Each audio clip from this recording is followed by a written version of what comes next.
Everyone has an escape, whether it's getting stuck in a good book, being creative, or switching off and watching TV.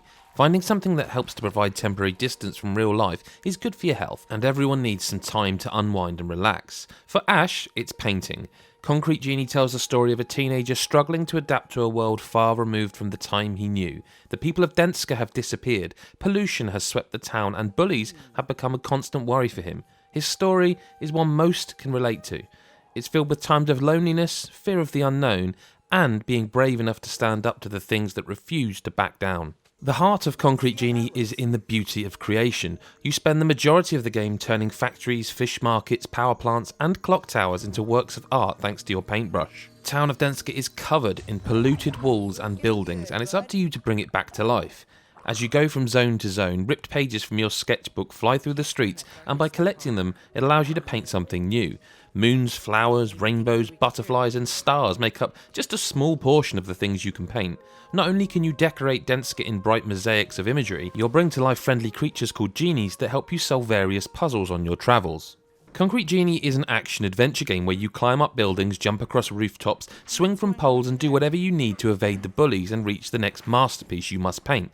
The group of bullies will chase you if they find you, but they're relatively easy to get away from. If you find they're blocking where you need to go, or are stood near a new page that you want to find, pressing right on the D-pad makes you shout at them. They'll then run to wherever they heard you goading them so you can sneak past.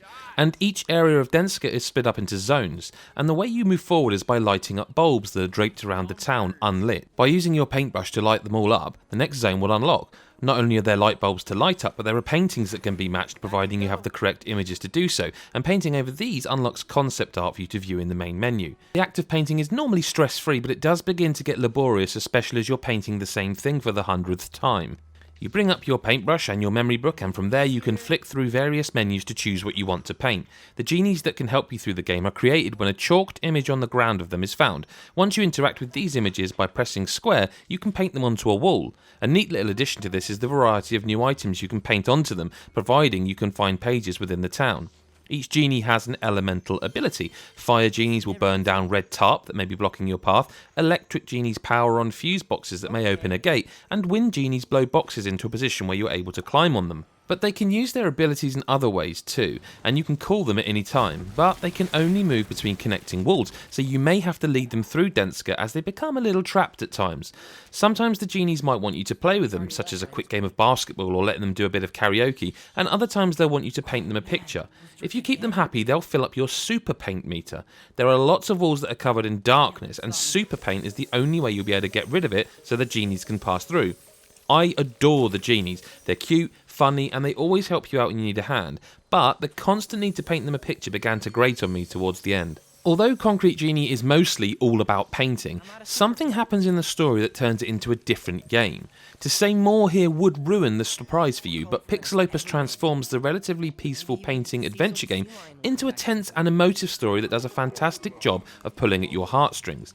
This new direction also provides you with new abilities that really do change the gameplay quite significantly. With Ash being an outsider, the group of bullies appear heartless and cruel at first, but we all know there are reasons why people do what they do, and instead of making them outright villains, their stories become a focus. Concrete Genie shows their upbringing and how you can't always judge a book by its cover. It makes you sympathise for these kids, and it makes you think about how good parenting plays such a huge role in a child's life. As the game reaches the final act, there are some moving moments that are brought to life by the already amazing score, and the wonderfully animated characters start to find a way into your heart. There's a free paint mode as well that lets you revisit areas from the game and cover the walls in all of your patterns and genies, but beyond that there's not much else here.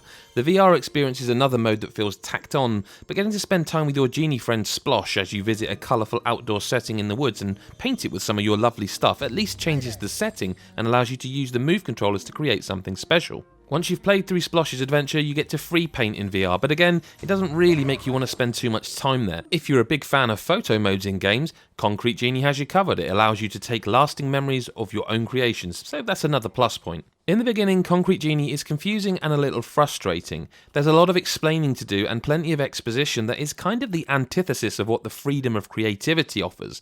But once it allows you to breathe and you're able to paint without being hindered, it becomes a wonderful game.